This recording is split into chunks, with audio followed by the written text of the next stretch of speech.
Bonjour tout le monde, bienvenue à Choc Éclectique. Cette semaine, je reçois Hélène Guilbeault, qui est la directrice de l'ASIF de la Péninsule. Donc, pour ceux qui ne savent pas, c'est quoi l'ASIF de la Péninsule? C'est un organisme qui aide, dans le fond, à guider les gens financièrement. Donc, soit pour la fraude financière qui pourrait les aider ou pour essayer d'éviter ça, ou bon, si on a des questionnements au niveau des finances. Donc, c'est vraiment un organisme qui est là pour soutenir les gens. Aussi, elle est conseillère de la ville d'Amqui. Donc, on va en parler un petit peu pendant le podcast. On commence comme d'habitude à savoir de où elle vient. Est-ce qu'elle vient d'Amqui? Elle vient-tu d'ailleurs? Donc, vous allez tout savoir ça dans le podcast. Je suis vraiment très content de l'avoir reçu. C'est vraiment une personne qui parle beaucoup et moi qui aime ça poser une question et que les personnes parlent pendant plusieurs longues minutes. Moi, je suis très, très content. Puis, je l'ai mentionné aussi qu'au début, ça commence que la caméra est sur elle pendant 2-3 minutes. C'est moi qui n'ai pas pensé à mettre la bonne caméra au début. Mais c'est pas grave. Ce qui est important, c'est le contenu. Puis le contenu est excellent. Donc, je vous souhaite un bon épisode.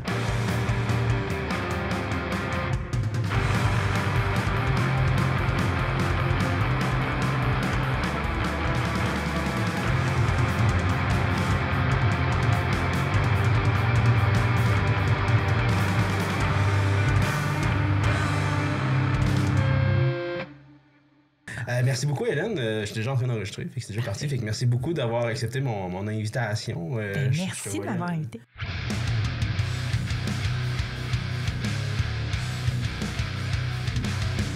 Je te voyais un petit peu partout. Oui. Puis là, je me disais, je vais l'inviter parce que surtout quand j'ai vu entre autres, c'est moi qui ai fait le montage pour ta conférence sur la sécurité financière de la CIF.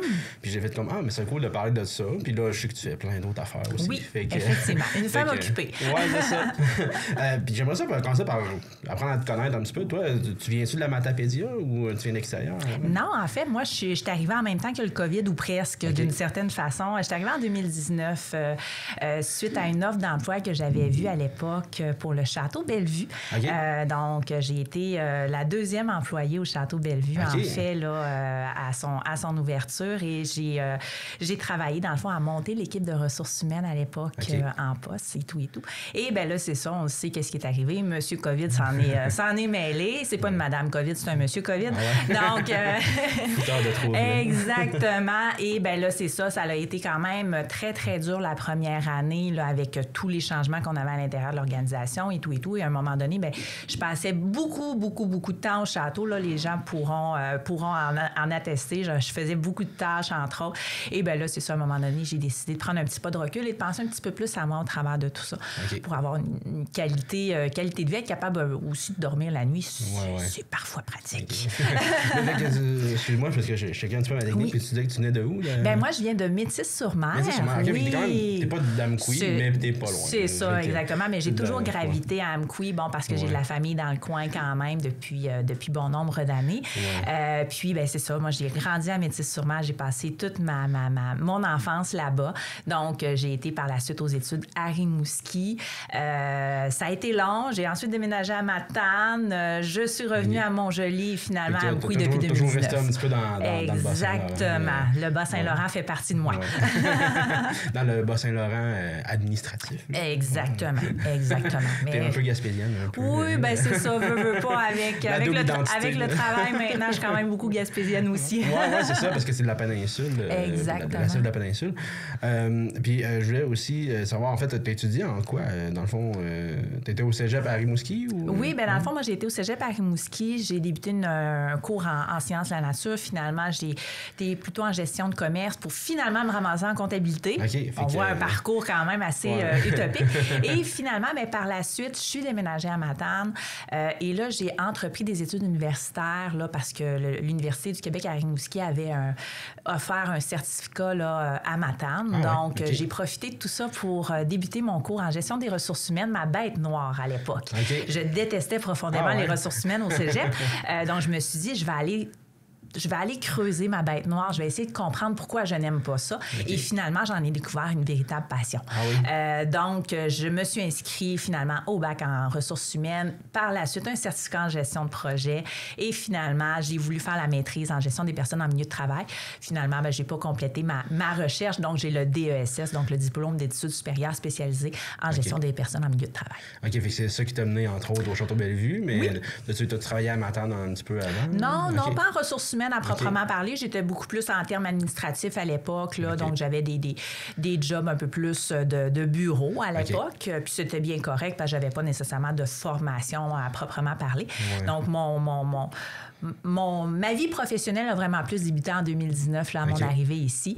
Puis, là, ça m'a amené, au Château-Bellevue et par la suite, au regroupement là, à la SERV, donc la Société de l'exploitation des ressources de la vallée. Fait que j'ai travaillé avec des travailleurs forestiers, chose qui était complètement méconnue pour moi.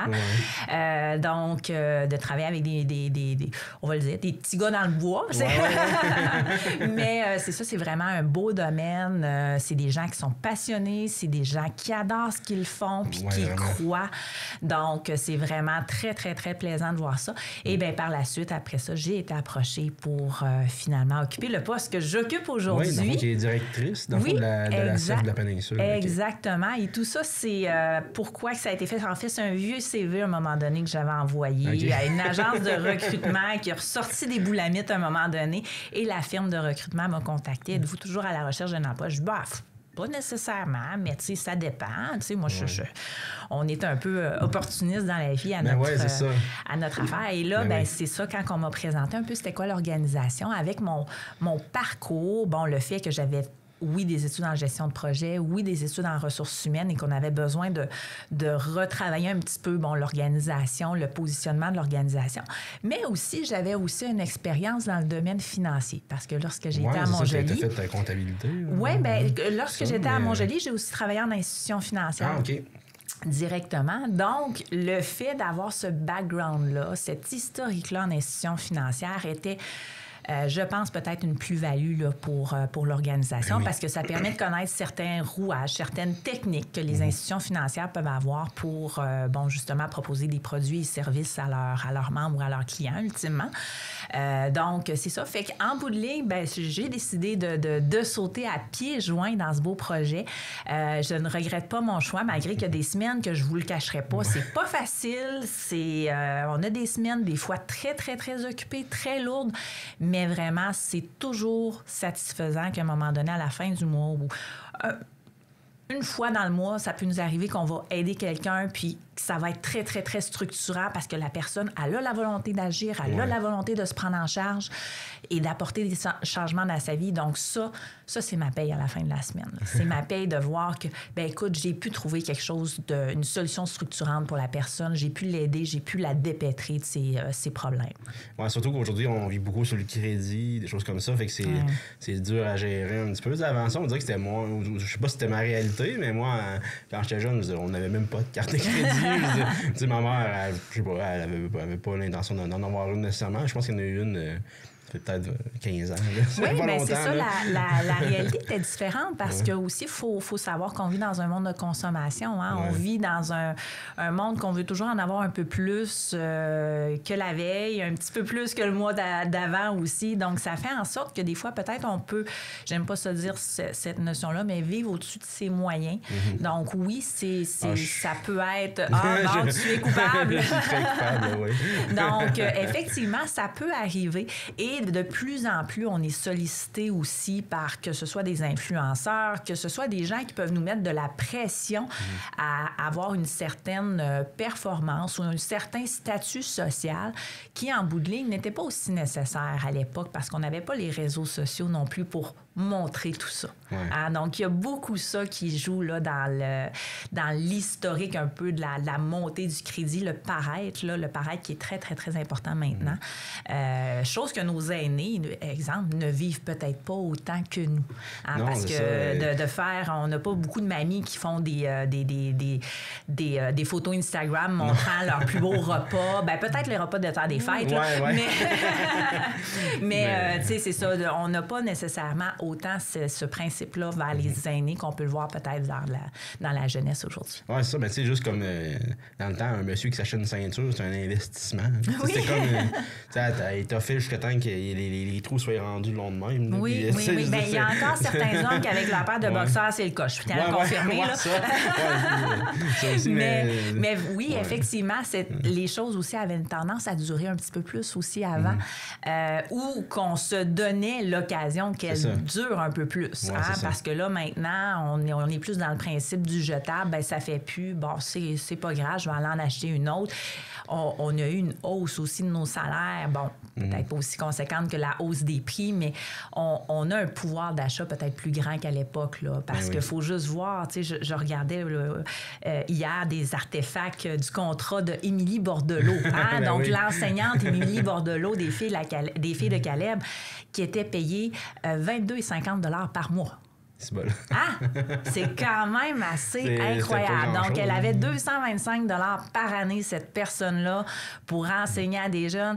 Bon, c'est sûr, le coût de la vie n'est pas la même chose. La pinte de lait ne coûtait pas 4 piastres ou 5 piastres. 2 3 000 c'est ça. Je ne sais pas dans quelle année. Mais c'est ça, il faut savoir quand même que notre pouvoir d'achat est nettement plus grand qu'avant parce qu'on a plus d'argent de disponible. Je le mets en crochet guillemets, mais à proprement parler, si cet argent-là est tout dû à quelque part, il n'est pas tant disponible que ça. Non, exactement. Mais tu sais, justement, là, aujourd'hui, tout le monde qui s'endette comme ça, là, je veux dire... lors, ben, je vais être dark un petit peu, mais lors d'un décès, tu donnes tout ça à ta famille.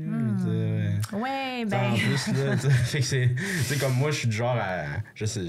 En écoutant la chose de la faute financière, moi, je pense que tu parlais des cartes de crédit, entre autres, qui renaient tout le temps en pleine. Oui. Moi, c'est mon genre. Là. Fait que, tu sais, je veux dire, tu donnes ça à ta famille après, là, quand tu décèdes. Là, c'est comme tu donnes une grosse dette. Là, ben, c'est ça, c'est vraiment très, très, très ambigu. Puis oui, effectivement, il y a des familles qui se retrouvent dans certains pétrins financiers suite à la mort de proches auprès d'eux. Mais il faut savoir aussi qu'on a la possibilité de refuser une succession. Hein? Donc, si on se doute que la succession est insolvable, ben, on a la possibilité de la refuser.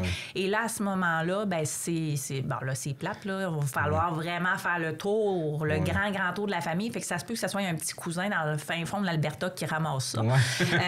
Ultimement, mais lui aussi aura la possibilité de la refuser.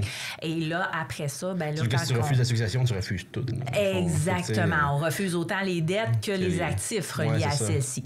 Mais il faut faire attention. Des fois, justement, quand les personnes décèdent, on a tendance à vouloir, déjà juste faire le ménage dans les papiers, ouvrir des choses, ou si, exemple, la personne a une résidence, puis que là, j'aimerais avoir ce divan-là, et qu'on prend le divan, ben là, on fait acte d'agir sur la succession. Et là, à ce moment-là, là, ça commence à être dur de dire qu'on la refuse parce qu'on a déjà fait une action disant qu'on la voulait, la succession, en voulant avoir le dit divan, là, justement.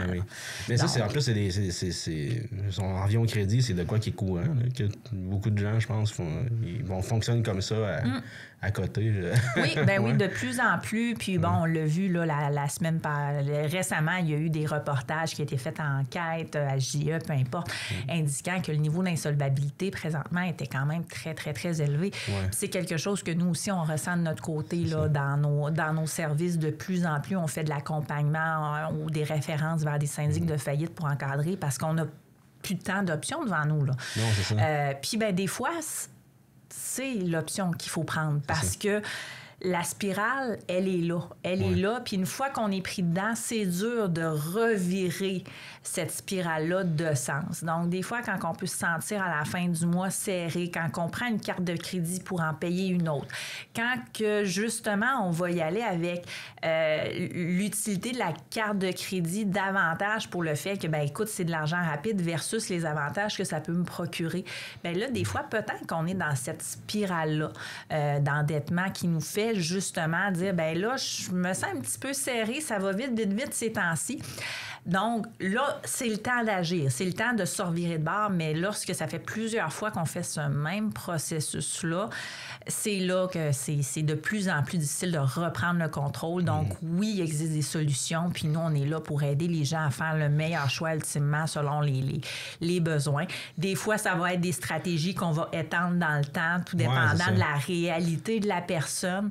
On va prendre des enjeux différents selon chaque cas. Mais on est bien accompagné, puis on essaie de faire le meilleur pour la personne qu'on rencontre ultimement. Là. Parce que le but, moi, je veux pas faire... Moi, je profite à rien de tout ça. Là. Moi, j'ai pas de code de profit, j'ai pas rien de tout ça. Moi, je suis très, très, très indépendante. Donc, le but, moi, c'est ultimement que quand on rencontre la personne, qu'en bout de ligne, à un moment donné, elle soit dans une meilleure posture financière au travers de ça. Parce que je pense qu'il y en a qui vendent des services financiers qui peut t'aider quand même financièrement, mais qui vendent des services financiers. Donc, dans le fond, ils vont dire, bon, on fait un recouvrement de dette, mais les autres, ils vont chercher un prêt chez une banque qui, lui, va avoir une cote là-dessus, je pense. Oui, bien, c'est ça, c'est possible, effectivement. Ça, il y a différentes que c'est pratiques. Comme, tu peux pas te partir de même pour le fun, pour pas faire d'argent. Exactement, il y a de l'argent quelque part. C'est ça, il y a toujours des petits trucs, puis, tu sais, ultimement, bon, tout le monde a le droit de gagner sa vie, là, d'une certaine façon. Tu sais, nous, il faut comprendre, à la CEF, nous, on est financé par le gouvernement, là. Tu sais, moi, c'est le secrétariat à l'action communautaire autonome et aux initiatives sociales. Qui... c'est long ça doit à dire à toi de retenir ces mots-là, moi. J'ai appris. Donc, c'est cet organisme-là qui finance nos services. On a d'autres petits financements ponctuels qui s'ajoutent au travers de tout ça. Mais moi, je suis pas attachée là, à qui que ce soit. Non, là. Donc, tu sais, je suis pas vendue une couleur X d'une institution financière ou peu importe. Je suis vraiment autonome dans mes actions. Donc, moi, j'ai pas de code de profit à aller chercher. Là. Si je fais plus de faillite, je suis pas plus payée, là, ultimement. C'est vraiment pas ça le but. Puis, il faut comprendre, c'est pas nous qui faisons la faillite. Là. Nous, on fait l'accompagnement pour encadrer les gens dans tout ça. Mais c'est le but, en bout de ligne, comme je le disais tout à l'heure, c'est de s'assurer que la personne, ultimement, à un moment donné, soit en meilleure posture financière. Puis qu'elle ait des outils aussi pour exactement. Des outils de ressources, recadrement, des outils de gestion quotidienne. Ça peut être autant de dire, ben écoute, on va te faire un système de classement pour tes factures pour que tu puisses te retrouver puis que tu n'oublies rien. Là, parce que on en reçoit tous trop. Donc, c'est en plus, ça doit arriver souvent que ça doit arriver des fois que tu arrives avec on va dire un dossier, un client ou un membre. Un membre. Je sais pas c'est quoi le terme que vous utilisez. Un patient. Mais qui arrive, puis tu sais, tu fais comme ouf, OK, c'est beaucoup parce que, tu sais, il y a plein de easy financières. Excuse-moi, je drop des noms. Là, oui, non, ben, c'est correct. Non, c'est correct. Je les nomme aussi, ces noms-là. J'ai pas peur. Ouais, c'est ça. Ou, peu importe, là, que c'est des prêts taux d'intérêt à 34,99 qui est comme la limite légale. Là, oui, ben parce que je pense que 35, c'est un prêt usurier. Oui, là, exactement. On tombe en prêt usuraire à ce moment-là, mais il faut comprendre que le 34,99, oui, ça, c'est le taux d'intérêt affiché, mais ces produits-là, c'est ça. On a les frais d'ouverture de dossier. Par la suite, on a le frais du mandat poste pour envoyer le dit argent. On a le frais de la personne qui va faire la démarche du mandat poste qui est payé à presque 100 $. Donc, un prêt peut-être de 1 500 nous en coûte 3 000, 4 000 c'est ça. Puis tout ça remboursable en 6 mois. Fait que si tu en avais besoin pour ce mois-ci, exemple, pour payer ton épicerie, ben ça se peut bien que le mois prochain, tu en aies aussi de besoin parce que tu as quand même un terme de 500$ qui vient de s'ajouter dans ton budget. Là, donc là, c'est ça, on se ramasse, dans la spirale que je nommais tantôt.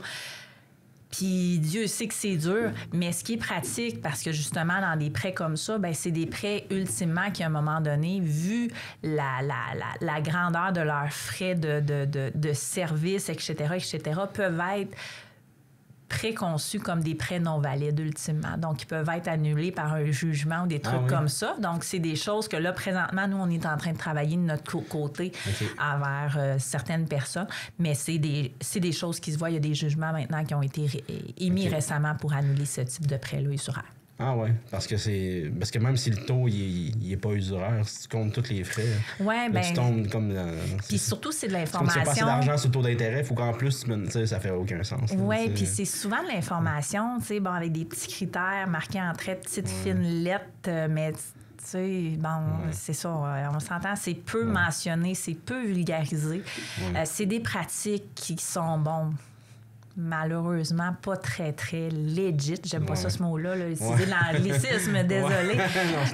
Donc, c'est ça, c'est des pratiques qui ne sont pas claires et nettes là, pour les consommateurs. Donc, on est là pour vous aider à vous démêler, vous dépêtrer là-dedans utilement. Ça m'est déjà arrivé dans une période plus pauvre d'avoir accès à ça, puis que, tu sais, en me disant je sais.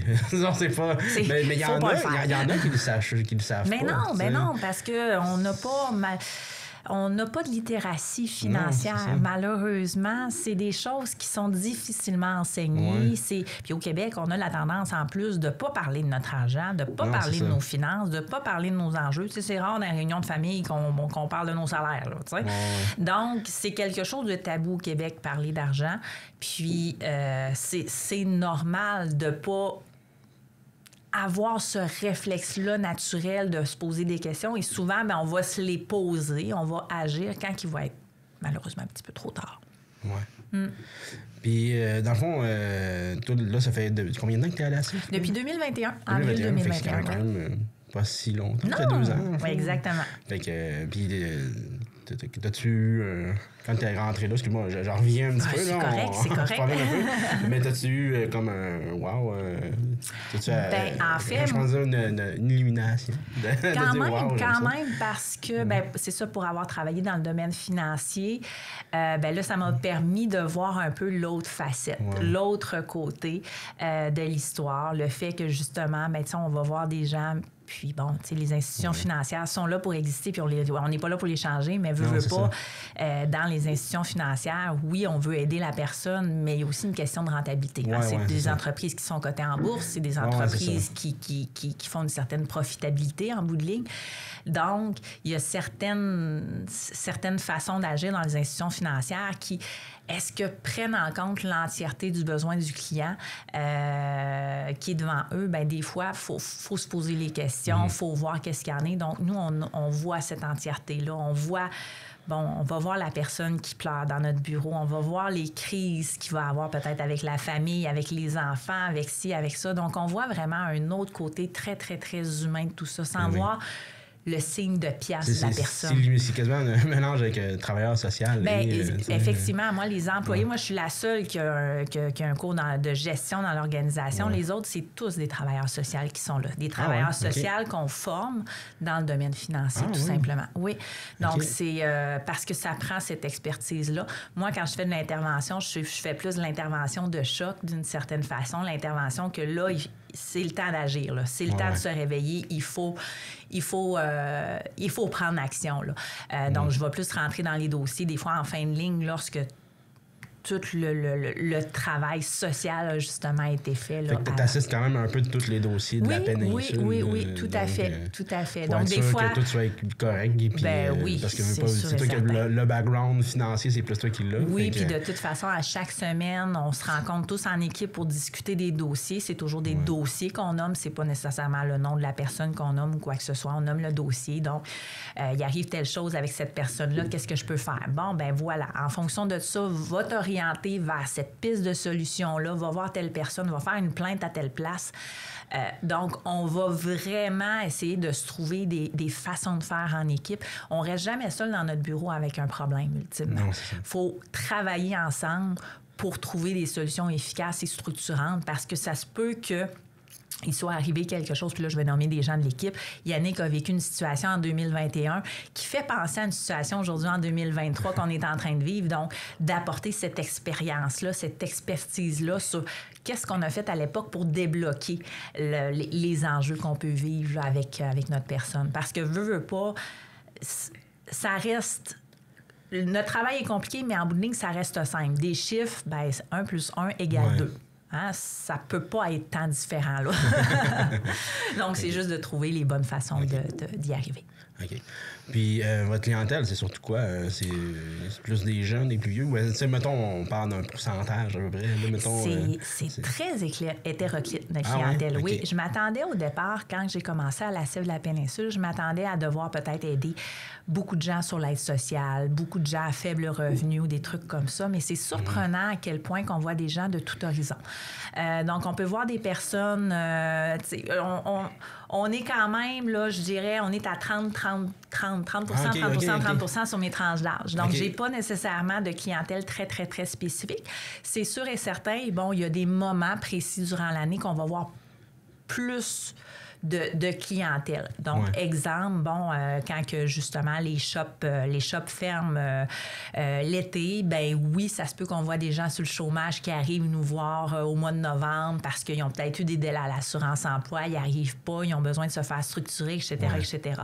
Lors du temps de la post-pandémie, ben, on a eu beaucoup d'aînés qui sont venus nous voir parce que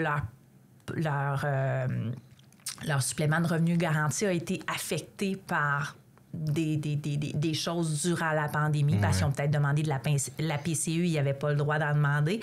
Donc, leur supplément de revenu garanti a été coupé. Fait que durant cette période-là, oui, j'ai vu beaucoup de personnes aînées. Mais c'est ça, c'est vraiment en fonction un peu des tendances du moment, mais généralement, dans une année, je vais avoir 50 d'hommes, 50 de femmes. Je vais avoir 30 de jeunes, 30 de classe un peu plus moyenne et 30 d'aînés. Donc, c'est quand même relativement standard. Par contre, depuis 2021, il faut savoir qu'à chaque année, presque, on double le nombre de personnes qu'on rencontre. Ah oui? Oui. Donc, l'année dernière a été une année record pour la Sèvre de la Péninsule depuis, tout ce que j'ai pu répertorier comme statistique. L'année dernière a été un record et cette année, ben, je crois qu'on va encore exploser ce beau record. Mais je pense que c'est un peu dû à la pandémie, des choses comme ça? Bien, c'est dû beaucoup à la pression financière qu'on peut vivre présentement. On le vit tous, les prix à l'épicerie, bon, on a eu de l'inflation, les intérêts, bon, qui viennent d'augmenter avec le taux directeur, donc des gens qui ont des propriétés, tu sais, comme moi, je viens de renouveler mon prêt hypothécaire pour la même maison au même prix, là, elle n'a pas changé de place, j'ai pas fait d'amélioration, j'ai pas mis de choses, ça me coûte 300 $ de plus par mois. J'ai le moyen de le payer, je suis correct. Mais quelqu'un qui arrivait déjà serré à l'époque, peut-être que oui, ça peut être un enjeu. Là, hein? Donc, s'il faut couper à autre place, où est-ce qu'on peut couper ultimement? C'est ça qu'il faut aller voir. Donc, oui, il y a tout ça, mais il y a aussi le fait que, ben, veut pas, avec ce que je fais aujourd'hui, ben, c'est une façon de faire connaître nos services. Avec toute la représentation médiatique qu'on a pu avoir dans les dernières années, notre présence sur le territoire, parce qu'il faut maintenant savoir qu'on a, 4 points de service ennemis sur le territoire là, de l'ensemble de la péninsule gaspésienne, la MRC de la Matanie et de la Matapédia. Donc, veut pas, on couvre plus, on est présent, on fait des liens et on a des beaux partenariats, entre autres avec les centres intégrés en services sociaux, santé et services sociaux. Donc, ça nous permet d'avoir un beau travail collaboratif qui se fait là, avec ce milieu-là pour aider les personnes qui peuvent vivre des enjeux. OK. Mais est-ce que plus que vous avez de clientèle, plus vous pouvez avoir un peu plus de budget ou parce qu'il faut amener plus que de clientèle. Si on a plus que de clientèle, plus que tu as besoin de ressources humaines. Oui, ça serait le fun, mais c'est pas comme ça que ça marche, malheureusement. Non, c'est ça. Le communautaire, ben c'est ça, on le sait. On est financier. À la base, on a un financement à la mission, puis par la suite, on va chercher du financement ponctuel. Moi, mon financement ponctuel, c'est la grande partie de mon enveloppe budgétaire. Il faut comprendre que ça représente près de 66 % de mon enveloppe budgétaire. Donc, c'est le financement ponctuel qui me permet. Non, mais il faut que j'y accroche un projet, il faut que j'y accroche quelque chose de structurant, de convaincant pour justement aller chercher des sous. Mais bon, je suis pas la seule à demander de l'argent. Hein. On est tous les mêmes. Donc, si M. Legault m'entend, bien écoutez, communautaire, on a besoin d'argent, s'il vous plaît. C'est là, M. Legault. Le communautaire, on a besoin d'argent. Merci. Non, il faut sauver TVA. Voyons, oui, absolument. TVA et aussi, c'était les Kings, hein, qu'il fallait. Oui, c'était très important. 7 millions de $ pour les Kings. On se dit, on était là-dessus hier, on se disait comme, mais semble, tu sais, parce que Émilie ici est présidente de la Fédération des télévisions communautaires autonomes du Québec. Puis, tu sais, elle se disait, hey, on aurait eu 7 millions, nous autres, là. On aurait fait, là.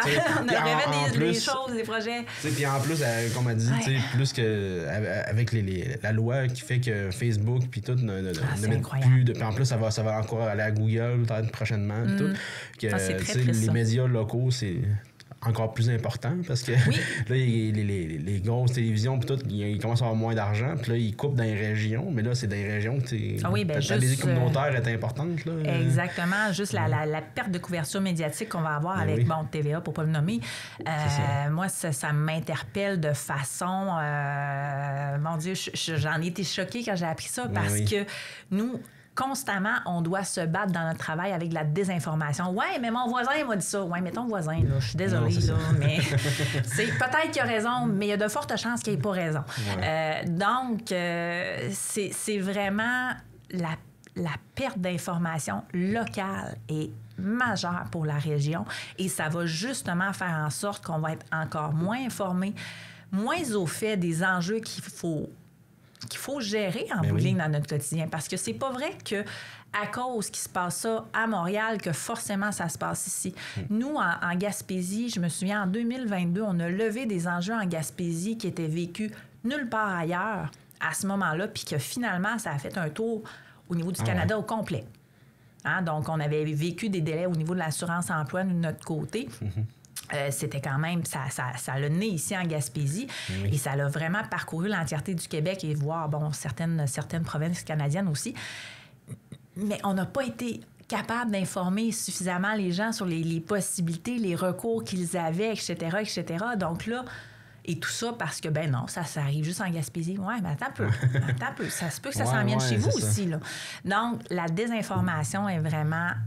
moi, c'est quelque chose qui me fait peur énormément dans les prochaines années, là. Fait que c'est sûr, l'importance des médias locaux est essentielle dans tout ça, mais... Il faut les faire survivre, ces médias-là. Mais oui, surtout que, tu sais, beaucoup, il n'y a même plus de journal. Là. Il y a comme en fait, il y a 2-3 articles. 2-3 articles dans... Il y a un papier. Dans un papier, dans un autre journal. Je ne sais pas trop. C'est ça. Ouais.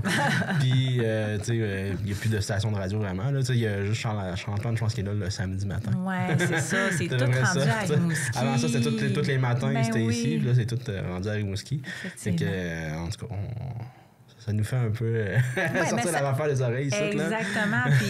Puis, c'est très, très, très dommage parce qu'une société qui est informée est une société qui va faire valoir ses droits, est une société qui va être capable aussi de faire des choix en fonction de ces droits-là. Donc là, il faut s'informer, mais avec quoi? Oui, c'est ça. Hein? Parce que là, en plus, même si Google bloque ça, je me disais, hey, où est-ce qu'on va aller chercher ça? Là? Ben oui. Tu sais, Google, c'est notre moteur de recherche. Donc, tous les matins, tu es dans ta barre de favoris, aller ouvrir le Journal de Québec, le journal, la presse. Là, tu t'abonnes à ça. Puis là, parce que là, tu as juste droit à 5 articles par mois. Ah, mon Dieu Seigneur. J'espère que ça, au moins, ils vont faire tomber ça. Mais bon, encore là, ça prend du financement. Monsieur Legault, ça prend du financement. Fait que, ouais. Puis, excuse-moi, monter mes manches, là, mes gosses. J'ai comme perdu ma ligne parce qu'on parlait des médias. Mais là, c'est comme... On s'est emporté. Mais là, c'est ça. Là, je sais que le mois de novembre, aujourd'hui, c'était... je sais pas si c'était difficile pour pouvoir venir parce que j'ai pu comprendre que le mois de novembre, c'était justement un mois très occupé. En tout cas, du moins cette année. Là. En fait, c'est juste cette année que c'est très, très, très occupé. Parce qu'il faut comprendre que, moi, c'est ça, habitant sur le territoire d'Amqui, je desserre maintenant le secteur d'Amqui. Chose qu'avant, on faisait avec le bureau de Matane. Donc, c'est le bureau de Matane qui montait de façon occasionnelle à Amqui. On pouvait peut-être monter une fois ou 2 semaines, 3 semaines, tu sais, dans ces eaux-là. Mais là, cette semaine, je suis 5 jours à Amqui ou presque, là, 4 jours.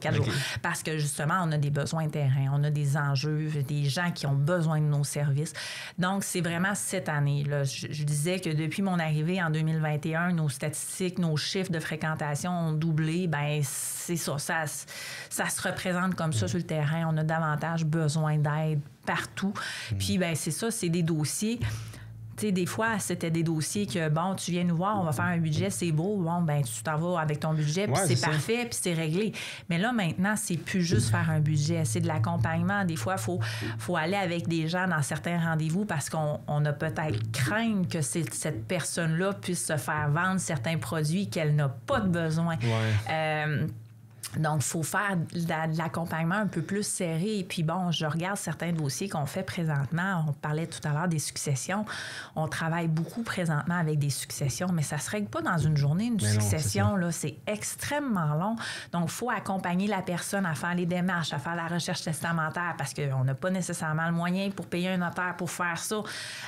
Donc, c'est beaucoup de petites étapes en bout de ligne qui monopolisent beaucoup nos services, puis ça nous fait plaisir de le faire. Ben ça nous fait plaisir d'être là pour ça, mais veut pas. En plus, il y a des choses tellement niaiseuses des fois, là, comme les assurances. Puis là, j'avais eu un collègue de travail quand j'étais à Lévis qui disait « Ma mère est morte, les assurances me demandent d'y faire signer un papier. » Genre, c'est comme... Tu comprends pas, c'est comme moi, mais c'est comme... Tu sais, c'est quoi qu'on fait, là? Tu sais, décédé, là, c'est comme... OK, puis là, il a fallu qu'il parle à... Puis là, il attend un autre appel de l'autre. Puis là, il y a un directeur, puis c'est comme... Voyons, ça se fait pas. Ça se fait pas. Impossible. C'est vieux sous terre. Voilà. Ouais, c'est ça. Mais non, effectivement, oui, il y a de l'aberrance dans les procédures. Puis, quand on est en deuil, ben ces aberrances-là, effectivement, sont lourdes à gérer. Ils peuvent nous taper royalement sur les nerfs. Fait que c'est pour ça, nous, on est comme un peu le placeur entre les deux, là, qui fait en sorte que, ben écoute, oui, OK, moi, je vais gérer l'aberrance, toi, gère tes émotions. Oui, c'est ça. Parce que, c'est vrai que les assurances, souvent, ils cherchent les loopholes un peu aussi. Excuse-moi, dans l'anglicisme, là, encore. Là, mais, encore une fois, ben, toutes les entreprises sont là à la base, malheureusement, pour faire de l'argent. Hein? Ben c'est le but de l'entrepreneuriat. C'est un peu mal ça. Ouais. Excusez. Puis là, je vais encore. On va d'abord revenir à l'ASEF, mais moi, je suis comme ça. Je bord d'un bord à l'autre. T'es conseillère municipale. Oui, conseillère municipale. Ben dans le fond, t'es arrivé dans la région, puis tu t'es tout intéressé à ça, ou non, t'avais-tu déjà fait ça ailleurs? Non, j'avais pas fait ça ailleurs, mais j'avais de l'intérêt. C'est que lorsque j'habitais à Matane, j'ai travaillé dans le domaine municipal. Donc, j'ai travaillé à l'hôtel de ville de Matane, à la MRC. Puis, c'était quelque chose qui m'interpellait. Parce que je m'étais dit, c'est une politique de proximité. C'est une politique qui peut faire changer des choses, des fois, qui peut apporter certaines petites actions dans la communauté qui fait en sorte que notre milieu de vie est mieux et plus sain, plus agréable. Donc, là, c'est ça, en 2021, bien, lorsque les élections sont arrivées, je me suis dit, ben, écoute, c'est là. C'est là que ça se passe.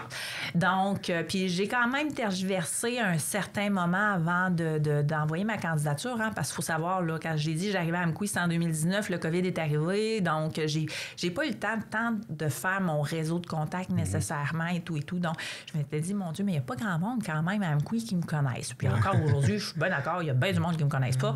Puis c'est normal. Mais... je me suis dit, ben écoute, on va y aller. Et là, ben j'ai vraiment attendu la dernière journée. Puis bon, je me souviens du greffier à l'époque qui était là. Puis là, je n'étais pas sûre si vous alliez passer finalement, parce que je suis vraiment passée à la dernière journée, le dernier moment de la journée pour pouvoir déposer ma candidature. Parce que je m'étais dit, je ne rentrerai pas en élection nécessairement comme quelqu'un. S'il reste un poste, un siège, je vais y aller, mais je ne rentrerai pas en élection comme quelqu'un parce que effectivement, je ne suis pas connue. Donc, on s'est retrouvés pas cette année, mais en 2021, à avoir 6 postes en élection et 6 personnes qui voulaient avoir ces 6 postes-là. Donc, en bout de ligne, tout le monde a été élu par acclamation. Fait qu'on n'a pas eu de joute politique incroyable. Puis, ben c'est ça. Donc, le processus s'est ensuite, puis c'est une expérience vraiment que j'apprécie. J'ai beaucoup de mandats aussi qui me tiennent à cœur là, depuis mon début. Je suis, entre autres, au niveau du conseil d'administration de l'OMH d'Amqui, suite à des mandats de représentation que je dois avoir. Je fais partie du comité d'embellissement aussi. Donc, à chaque année, on va visiter les jardins, sélectionner le plus beau jardin, là, fleuri. Donc, c'est vraiment des choses qui m'interpellent beaucoup. Puis, on a des beaux projets à la ville quand même. La planification stratégique qui est à mettre en branle présentement et tout, avec une nouvelle équipe municipale, là, parce que vous avez sûrement pu le voir, il y a beaucoup d'offres d'emploi qui se sont qui ont pas fait. Ça a l'air d'être très dynamique aussi. Là, c'est vraiment le fun. Oui, tout à fait. Avec Guillaume, notre DG, là, on a vraiment une belle vision d'ensemble. On a une belle intégration de l'ensemble d'équipes. Donc, c'est vraiment plaisant. C'est agréable. On a des beaux projets. Oui, on a des enjeux, hein, parce que, bon, tantôt, on parlait d'inflation à la CEF, mais on la vit ailleurs aussi, cette inflation-là. Oui. Hein, donc, il y a des entreprises qui, veulent pas, ont augmenté leur prix, ont augmenté leurs tarifs. Donc, veut pas, si on a une augmentation de 30 % d'une facture à quelque part, c'est ça, là, parce que... malheureusement... juste les travaux pour l'hôtel de ville, là, qui va changer de place. Là, au moins, ça a dû monter. Oui, effectivement, on a fait des choix pour essayer d'être le plus possible, là, conscient de la réalité, puis faire attention à tout ça. Mais c'est vraiment des beaux projets, c'est des beaux défis. Puis on est bien encadré. On a vraiment une belle équipe, puis vraiment une mairesse aussi qui est très, très, très à l'affût de tout ça, puis qui aime parler de tout ça. Donc ça fait du bien.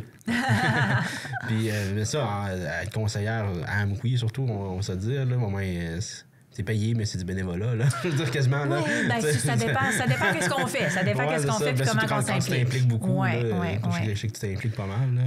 T'arrives beaucoup partout, là. Oui, j'aime ça être occupée. J'aime pas ça m'ennuyer. Des fois, j'aimerais ça m'ennuyer, mais bon, ça a l'air, ça fait pas partie de moi. Fait que j'imagine que, parce que je sais que t'as un enfant, fait que j'imagine que ton chum, il est très paternel. Papa est très présent à la maison, puis j'ai la chance aussi d'avoir aussi des grands-mamans et des grands-papas à proximité, donc... c'est correct, là, je veux dire, tu t'impliques beaucoup, puis c'est puis je fais qu'elle manque de rien.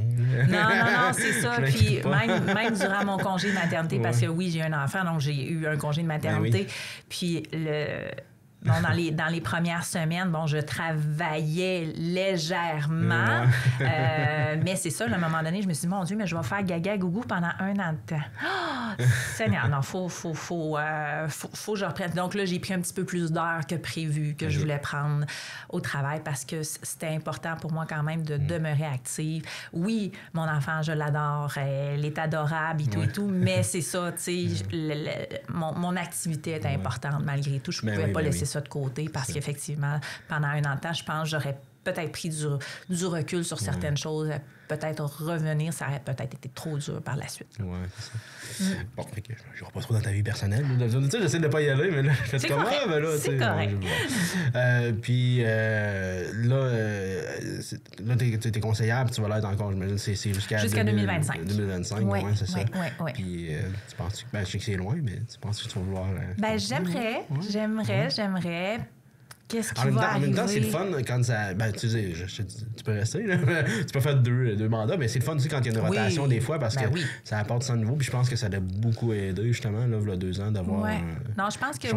Quoi que l'équipe, ça faisait pas si longtemps que ça qui était là, je pense. Là. C'est depuis le départ de M.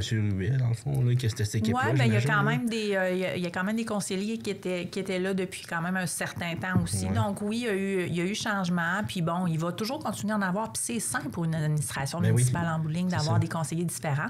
C'est sûr et certain d'avoir des conseillers différents tous les 4 ans, ça peut poser des enjeux. Oui, non, il faut qu'il y ait un suivi. Oui, c'est ça, parce qu'on a toujours une planification stratégique qui est faite là, pour avoir une vision un peu à long terme de tout ça, parce que recommencer à chaque 4 ans, puis tu sais, moi je le vis au sein de la CEV de la péninsule, quand on a un conseil d'administration qui n'est pas stable, à chaque année, il faut recommencer les choses, il faut repartir de zéro. Faut que tu réexpliques tout à tout le monde. Oui, c'est ça, exactement. Qu'ils comprennent toute la réalité. Exactement. Donc, c'est pourquoi qu'on est là. Tu sais, à quoi qu'on sert. Là. Donc, ça fait partie un peu de cette réalité-là. Là, et ça, c'est dans le domaine municipal, c'est la même chose. Donc, d'avoir une certaine stabilité au sein d'une équipe, ça peut être bien. D'avoir des changements aussi, bien, ça permet justement de voir les choses de façon différente, de poser des questions qui n'ont peut-être pas été posées ou qui ont été posées, mais il y a de ça 20 ans. Donc, de revoir les réponses, parce que les réponses d'il y a 20 ans sont peut-être plus d'actualité aujourd'hui, ces réponses-là. Là, puis c'est correct de se poser ces questions. Même que des fois, juste je recule de 5 ans, puis c'est déjà plus d'actualité, tellement que ça bouge vite. Oui, bien, surtout présentement, là, vraiment depuis les dernières années, il y a beaucoup de choses, il y a beaucoup de modalités qui changent. Notre perception des services aussi a énormément changé, là, je pense, depuis quelques temps. Là, donc, ça en fait partie de tout ça. Puis là, si on en revient à la CIF. Oui! Donc là, je sais qu'on t'a fait une conférence sur la fraude financière. C'est-tu de quoi qui représente quand même souvent de votre travail? Oui, bien, je dirais 1 fois par semaine, c'est pas 2. On rencontre quelqu'un qui peut avoir vécu de la fraude financière. Puis ça, c'est sans parler de, tous les courriels qu'on peut recevoir, tous et chacun, mais tu sais on n'embarque pas, mais qu'on se dit peut-être que ça en fait partie, ça en est ou quoi que ce soit. Donc, oui, c'est de plus en plus d'actualité maintenant, que ce soit des gens qui vont vivre des relations amoureuses qui finalement ne sont pas des relations amoureuses, mais sont plus des relations financières. Que ce soit des gens qui vivent aussi de l'abus financier de la part de leurs proches. Ça, c'est toujours toujours très, très, très pointu parce que c'est dur à nommer, c'est dur à avoir les discussions franches et claires parce que, oui, j'ai voulu lui donner... Oui, mais est-ce qu'on en avait la capacité? C'est bien vouloir aider, mais si on n'en a pas la capacité, ça peut être dû comme de l'abus financier, ultimement. Parce que si on se pénalise pour autre chose puis que la personne nous fait des moyens de pression, ça en est de l'abus financier. Oui, puis souvent, surtout quand c'est mère-enfant ou père-enfant, ou parent-enfant, on va dire ça de même. Souvent, ça vient avec comme, mettons, du gros drame. Oui, c'est ça. Des fois, il y a du chantage émotif. Des fois, c'est juste pour 40$. Puis là, ça tombe sur... En tout cas, j'ai ça... En tout cas... Les bons comptes font les bons amis. Mettons que je connais ça un petit peu. Oui, puis c'est ça. Ça vient souvent sur le... Comme, puis tu sais, quand j'étais jeune... Puis là, c'est comme, OK, mais là, ça fait... 40 ans de ça. C'est ça, exactement. Oui, donc c'est ça. On a effectivement des enjeux comme ça, oui, qui sont vécus. C'est pas... Il n'y a pas une situation pareille, il n'y a pas une situation semblable. Non, donc, c'est vraiment du cas par cas qu'on se trouve à gérer. Mais ce qui est intéressant, c'est beaucoup le travail qu'on peut faire en collaboration avec d'autres instances. Donc, que ce soit le Centre de justice de proximité du territoire, que ce soit les services de sécurité, de Sûreté du Québec, voyons. Mes excuses, je suis en train de mélanger des émissions que je regarde la semaine. Donc, avec la Sûreté du Québec. Et c'est ça, on a un beau partenariat parce que justement, ça nous permet d'aider. Puis aussi, les institutions financières sont quand même aussi... Tu sais, là, tantôt, j'ai mis mes petits commentaires sur les institutions financières, mais quand on parle de fraude, quand on parle de ces enjeux-là, on est capable de prendre action, d'agir facilement. Puis, là aussi, on est d'ailleurs en train de travailler avec les CIS, donc les hôpitaux de la région, parce que, oui, on se rend compte qu'il y a peut-être des enjeux qui se vivent aussi par des aînés qui peuvent vivre des situations problématiques, des cas d'isolement, donc qui obtiennent peut-être des services à domicile ou des trucs comme ça, qui peuvent vivre des enjeux de sécurité financière ultimement avec certaines personnes. Donc, on est là pour travailler avec ces instances-là. OK. C'est quoi ce qu'il y a de plus commun, j'imagine, c'est justement par relation personnelle, plus? Oui, c'est ça. Par relation personnelle, les gros cas qu'on voit présentement, les plus compliqués qu'on peut voir présentement, c'est beaucoup les relations amoureuses à distance. Ah, ouais. Donc, mais tu sais, là, tu l'as jamais vu, puis il est au Maroc. Oui, c'est ça. Ça arrive. Je sais que ça arrive souvent que c'est... En tout cas, moi, à l'époque, parce que je sais pas aujourd'hui, là, mais c'était beaucoup nord de l'Afrique, là, que c'était des gens de là souvent, parce que vu que c'est francophone. Oui, c'est ça, c'est beaucoup plus facile, mais en réalité, ils sont peut-être dans un sous-sol de Granby aussi. Oui, peut-être aussi, mais tu sais, c'est souvent ça, puis que c'est... Excuse-moi, il faut juste que... Pas de problème. Je vais juste baisser mon volume. On n'entend plus, là, non? OK.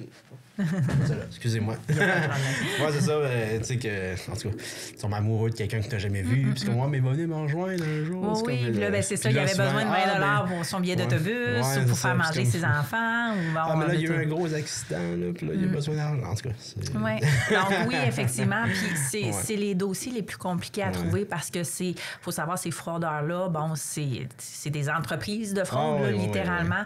Donc, ils ont une façon de masquer leur information avec des codes masqués ultimement. Donc, on a souvent beaucoup de difficultés avec... c'est surtout la Sûreté du Québec qui travaille là-dessus, là, mais ils ont beaucoup de difficultés à les retrouver étant donné que le code PIN de l'ordinateur voyage partout dans le monde ultimement. Là, donc, c'est extrêmement dur d'y aller de plein pied face à tout ça. Mais on a aussi, en termes de fraude, des fraudes qui se font aussi avec des entreprises. Hein? Donc, on parle souvent des vendeurs itinérants ou des trucs comme ça. Donc, ça, c'est des choses qu'on vit de façon régulière sur le territoire. Donc, pour ne pas les nommer, les thermopompes, là. Ouais. Donc, des thermopompes qui sont installées à grand prix. Puis finalement, là, j'ai une histoire d'horreur que j'ai vue il y a de ça quelques semaines. Une thermopompe est laissée carrément sur le sol. Elle est toute pluguée dans la maison. Donc, c'est sûr, 2 mois après, elle ne fonctionne plus, cette thermopompe-là. Donc, la personne a quand même payé cette thermopompe-là à un gros prix à une entreprise qui, aujourd'hui, est maintenant en faillite. Oui.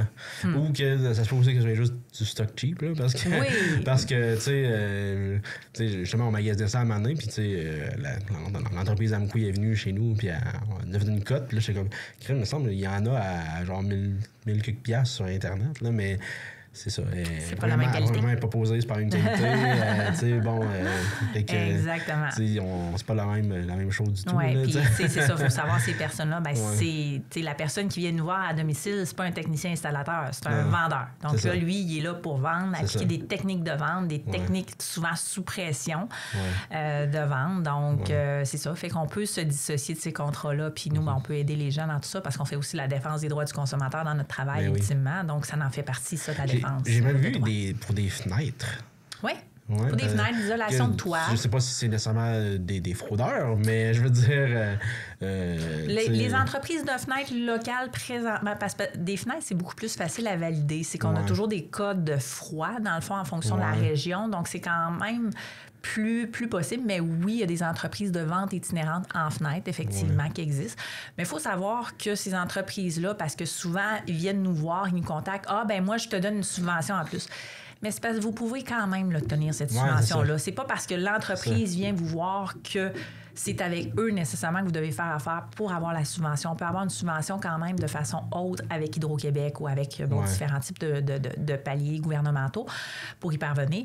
Donc, les entreprises locales vont avoir le même type de subvention qui va s'offrir, sauf que c'est vous qui allez devoir faire la démarche. C'est la seule chose. Ouais. Mais on n'est jamais mieux servi que par soi-même. Oui, c'est ça. Dans la vie. Hein? Mais quand je parlais des fenêtres, même que c'est une compagnie du Nouveau-Brunswick. Je ne sais pas si c'est. Oui, je sais c'est laquelle. Mais c'est ça, ils sont dans les mêmes codes que nous là, pour le froid. Je sais pas ça fait combien de temps, mais ma caméra 1 est noire, fait que je vais essayer de regarder. Je m'excuse. Pas de problème. J'avais pas remarqué ça. Je suppose avoir assez de batterie, mais.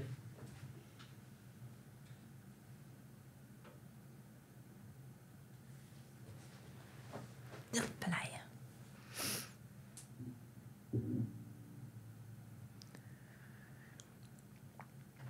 pense que j'avais pas changé la batterie, J'imagine que tu en avais une de backup.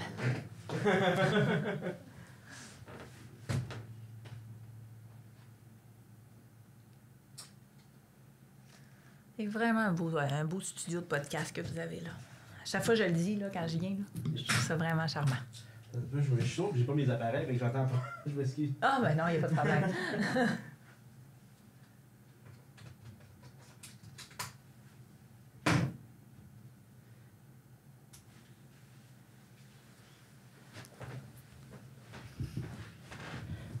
Ah. On est revenu, mais je ne sais pas si on a eu beaucoup de noirs, mais en tout cas. On verra. C'est pas grave, au pire, voir de l'audio, c'est ça le plus important. Tant que le son marche. Exact. Moi, tu dis que tu connaissais la compagnie. Oui, j'ai une bonne idée, c'est laquelle. Okay. Là, mais c'est ça. Il faut faire ses recherches, ultimement. Quand on voit des choses comme ça, faites des recherches, questionnez votre entourage, questionnez les gens. Puis il y a toujours une possibilité de faire une recherche directement à l'Office de la protection du consommateur pour connaître les pratiques de cette entreprise-là. Ça se peut qu'ils vous disent « Ah, c'est une entreprise qui vient d'exister. » Ah, ben là, ça se peut que c'est une entreprise qui vient d'exister parce que l'autre d'avant avait fermé parce qu'ils n'ont justement pas honoré leur contrat. Donc, c'est des choses que ça, qui peuvent nous porter réflexion ultimement. Mais c'est ça, n'hésitez pas, appelez-nous. Ça va nous faire plaisir de vous accompagner dans Parce que ça arrive, je pense, des entreprises qui ferment, rouvrent, là, sur un autre nom tout le temps. Oui, bien oui, tout à fait. Parce qu'on s'entend, obtenir un numéro d'entreprise, c'est quand même relativement simple au Québec, là, malgré tout. Donc, on a toujours une possibilité au registraire des entreprises de faire une recherche par le nom de l'actionnaire. Et avec ça, bien, ça va nous permettre de voir, OK, bon, ça fait... Oui, 2 mois qu'il est en affaires avec cette entreprise-là, mais ça fait plus de 25 ans qu'il est en affaires, mais il ferme à chaque 6 mois. Oui, c'est ça. Donc, ça, c'est à faire attention. Puis, mais y a-tu beaucoup des fraudes par téléphone? Peut-être moins commun en français, peut-être? Non, quand même, il y en a beaucoup. Genre, moi, je suis de Microsoft, je suis de... Oui. On en a de Microsoft, mais on en a aussi des institutions financières, de fausses institutions financières, là, on s'entend. Donc, quelqu'un qui appelle, puis ça, c'est beaucoup une clientèle aînée, souvent, qui est ciblée dans tout ça. Donc, on va appeler, on va se faire passer pour quelqu'un de la caisse, de la banque, peu importe, et votre votre carte débit ne fonctionne plus, je vais envoyer quelqu'un chez vous aller récupérer la carte. Ouais, non. Bon, je suis désolée, les institutions financières ne se déplacent pas chez vous. Non, ils n'ont pas le temps. Ils n'ont pas le temps. Donc, il y a ça. Mais il y a aussi les fraudes de famille qu'on peut voir. Donc, des fois, justement, il va y avoir quelqu'un qui va appeler son grand-père, sa grand-mère. Ouais. Et, écoute, grand-père, grand-maman, je viens de faire une crevaison, je suis sur la 132, s'il te plaît, j'aurais besoin de 100$ pour pouvoir changer mon pneu pour coller un dépanneur ou peu importe, une dépanneuse, pardon. Et mon ami va venir le chercher. Mais là, notre petit-fils, alors qu'on a peut-être 17 petits-fils, tu ne veux pas le laisser dans le pétrin, tu ne veux pas l'aider. Mais finalement, c'est aucunement votre petit-fils qui a appelé. C'est quelqu'un qui a décidé de ce point d'utiliser votre numéro de téléphone et de vous usurper. Là.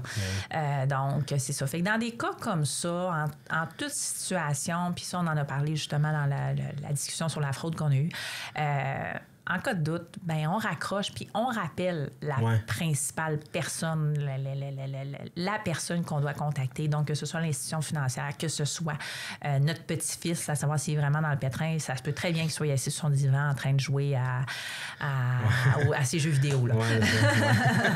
Parce que moi, je suis ton petit-fils, là, il nomme un nom, c'est comme moi, mais t'as pas 7 ans, tu peux pas faire de crevaison.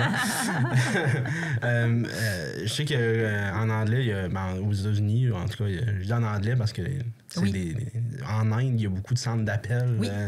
Je sais pas s'il y en a des francophones là-dedans, mais je sais que c'est beaucoup des anglophones. Puis, c'est souvent genre Google, TELUS. Puis là, c'est comme, OK, là, on va vous déposer de l'argent. Je suis ça sur Internet, j'écoutais ça plein d'affaires dans le même moment.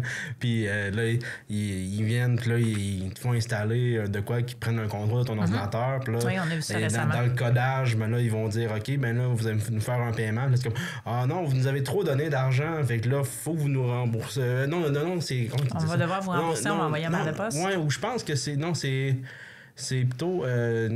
faut qu'eux autres, ils donnent de l'argent, mais là, ils n'ont trop donné, puis là, faut qu'ils la redonnent. C'est plutôt ça. Okay. Fait que là, ils disent, on va vous faire un remboursement, puis là, maintenant, ils blackoutent l'écran, puis là, ça revient, puis là, t'es rendu avec 10 000 de plus dans ton compte, puis là, tu fais comme, OK, mais là, faut que tu nous rembourses ça, parce que là, sinon, ça va... Là, puis là, ils jouent vraiment beaucoup avec les émotions, puis là, c'est là, puis là, c'est comme, regarde, va chez Walmart, puis prends des cartes cadeaux, puis envoie-nous-les par la poste. Ben voyons, il y a aucune compagnie qui va faire ça, là.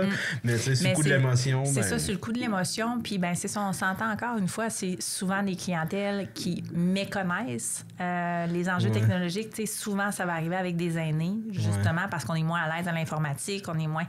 Et on l'a vécu, ça, récemment. C'était pas tout à fait la même chose. Il n'y avait pas nécessairement de transaction bancaire, mais la personne a vraiment pris contrôle de l'ordinateur de l'autre personne et a pu, finalement, avoir tous les mots de passe des comptes bancaires, tous les mots de passe des applications, etc., etc. Donc là, nous, quand on a été mis au fait de ça, OK, on appelle les institutions financières, on bloque tout, on nomme la fraude, on appelle Equifax, on appelle TransUnion, on fait toutes les informations pertinentes au dossier de crédit parce que là, la personne vient de nous attaquer, elle a toutes nos données personnelles. Faut savoir qu'avec des données personnelles, on peut faire énormément de choses. Hein? Donc, quelqu'un peut-être au Congo, présentement, est en train de commander une carte de crédit en mon nom, là. OK. Parce que j'ai été victime de fuite de données de, X entreprises. Et non, il y en a d'autres aussi. La plupart des entreprises au Québec ont vécu des fuites, mais Desjardins a été le premier. Là. Mais c'est ça, on a vécu ça ici au Québec, puis au Canada, c'est quand même assez majeur. Donc oui, c'est d'actualité de se questionner, d'avoir ces enjeux-là, puis de valider son dossier de crédit en bout de ligne, c'est quelque chose de très, très, très important. Une fois par année, on fait une petite tournée, une fois 6 mois même, on fait une petite tournée sur notre dossier de crédit. On a-tu des nouveaux comptes de crédit qui ont été ajoutés? Tout simplement pour pouvoir lever le drapeau rouge là, s'il y a des choses qui ne se font pas. Parce que, au niveau des institutions financières, c'est quand même facile à régler. Là, on est quand même facilement capable d'annuler des fausses cartes à notre nom. Mais au niveau de TransUnion et Equifax, là, c'est pas la même game. C'est vraiment pas la même game. Donc, de nommer cette carte-là ne nous appartient pas. Il faut quand même être étoffé, puis il faut quand même travailler notre dossier. Mais c'est ça, il faut savoir que cette personne-là, ultimement, utilise votre nom, utilise votre dossier et, comme je disais tantôt, elle peut clairement se commander une maison avec une carte de crédit au Congo ou peu importe dans quelle province. Et ça l'affecte mon dossier de crédit parce que si, exemple, je veux m'acheter un autre bien X dans quelques temps puis je veux passer au financement, ben non, madame, votre financement est pris en totalité. Comment ça? Ben vous avez ça. Ben non, c'est pas moi ces cartes-là, là. Ouais. Mais ça peut nous faire mal. Oui. Ça peut nous faire mal de façon importante. Fait que soyez vigilants vraiment avec ces informations-là. Je suis allé en plaçant encore ma caméra parce que là, je viens de me rendre compte que. Encore une fois. Vu en changeant la batterie, j'ai comme déplacé. Ah, je m'excuse. Ben non, il n'y a pas de problème. Non, ben c'est ça, j'avais vu qu'il y avait un petit quelque chose qui avait bougé. Ouais. Ça te permet de boire un petit gorgée d'eau. Tout à fait. C'est rare que je bois de l'eau en plus.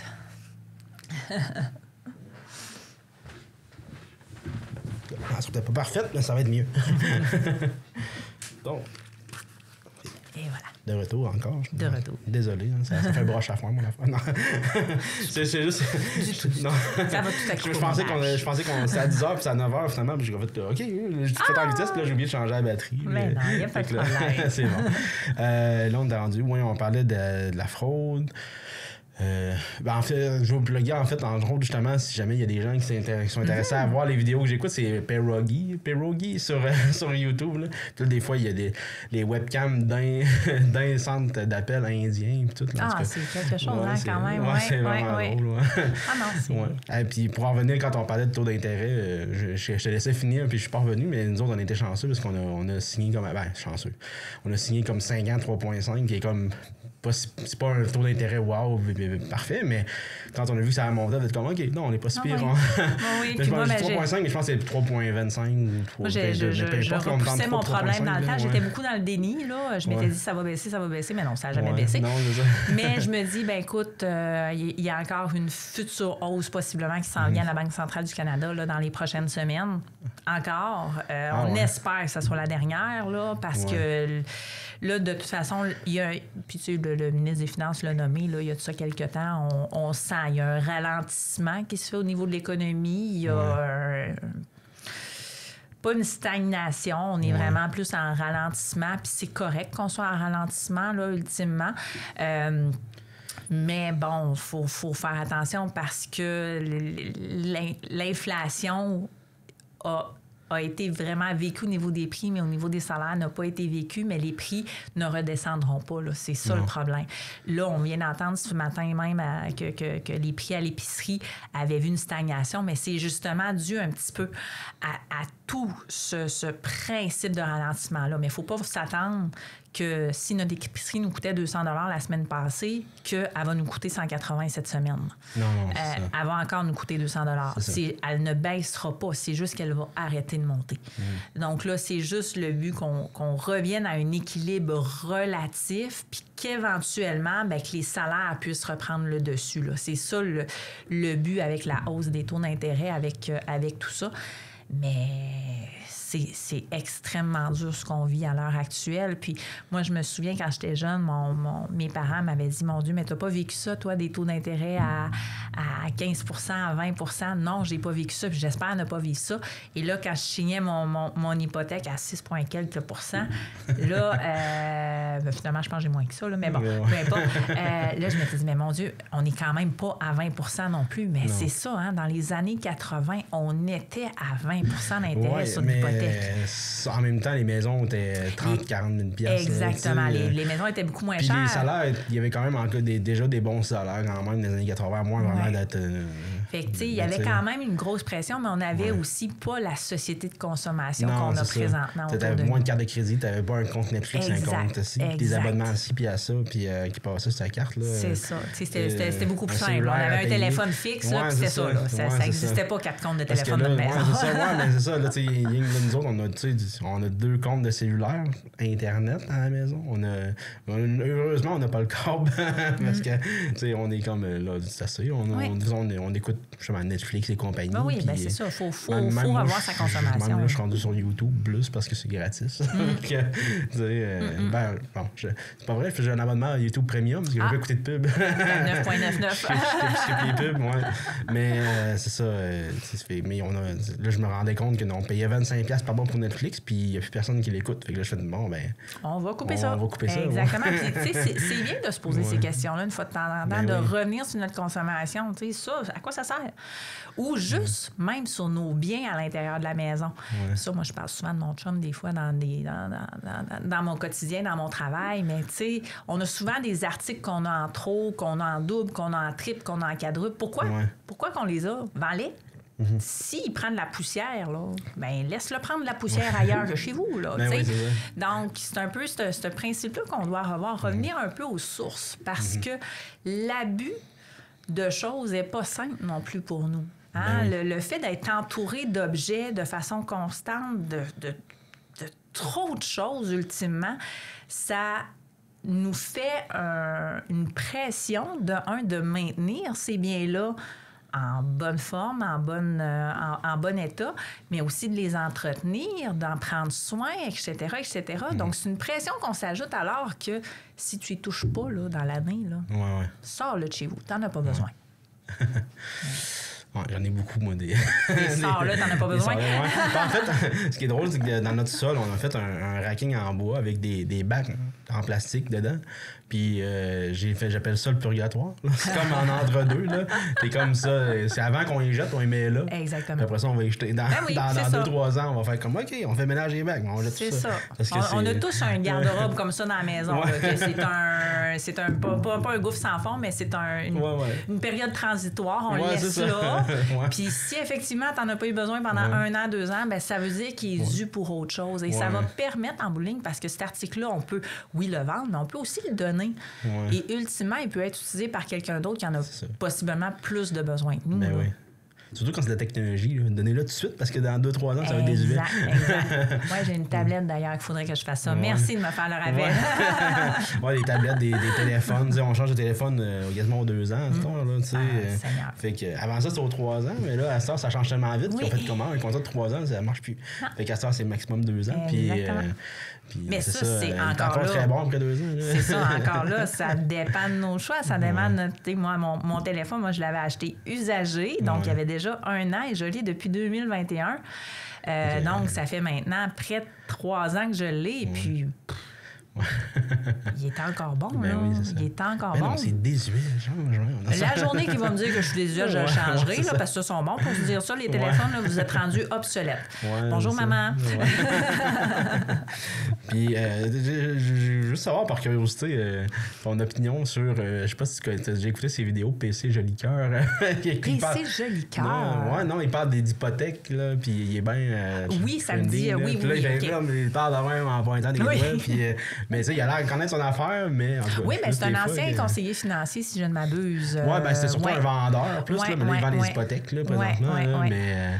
C'est comme, là, il parle, là, c'est comme, mais là, il me dit pas, puis là, il y a un gros truck, puis là, t'as besoin de ton truck, puis en tout cas, c'est plein d'affaires de même, là, puis là, tu sais, c'est vraiment drôle d'écouter. Il a l'air vraiment avoir un bon fond, mais il parle comme un gros vendeur de char, là, puis c'est non, puis des fois, c'est rafraîchissant un peu voir ça, parce que, bon, tu veux pas, la personne, oui, elle est là pour vendre son produit, son service, puis bon, je le rappelle, les entreprises sont là pour faire du profit. Le profit, c'est qui le paye? Ultimement, c'est nous qui allons le payer, ce profit-là.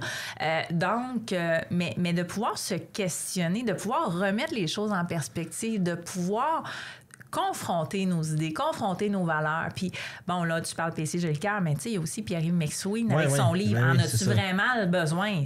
Non, j'ai pas besoin de ton livre, je vais le laisser à sa tablette, mais je suis capable de le vulgariser, par exemple, ton livre, pour justement dire, effectivement, est-ce qu'on a vraiment besoin de se procurer toutes les bébelles qu'on a?